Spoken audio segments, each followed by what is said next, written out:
ખૂબ જ વાયરલ થઈ રહી મિત્રો. એ છોકરી રશિયન છે ને છોકરો ઇન્ડિયન છે. હવે એ છોકરાનો બર્થડે છે. તો એ છોકરાના બર્થડેમાં એની રશિયન ગર્લફ્રેન્ડ 27 કલાકમાં 5666 કિલોમીટર કાપીને ઇન્ડિયા મળવા આવે છે, એને ગિફ્ટ આપવા આવે છે. મિત્રો કેવો લવ છે જો તો ખરી. હા, ઇન્ડિયામાં તો ન હોય આવો લવ. ઇન્ડિયામાં તો માત્ર પૈસા આપો એટલે કલર ફરાઈ જાય છોકરીનો. ઇન્ડિયામાં તો એવું છે કે પૈસા છે તો પ્રેમ છે, પૈસા નથી તો પ્રેમ નથી. પણ મિત્રો આ લવ સ્ટોરી, આ લવ બિલકુલ સાચો છે.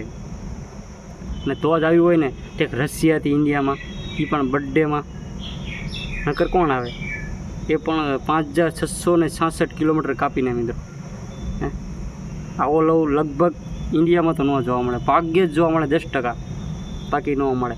ઇન્ડિયામાં તો પ્રેમ વેચાઈ પણ જાય, પૈસા બતાડો એટલે છોકરી ફરી જાય. પણ આ લવ સ્ટોરી અદ્ભુત છે મિત્રો. અને તમે સાંભળ્યું પણ છે, સોશિયલ મીડિયામાં ઘણું બધું હાલે છે અત્યારે.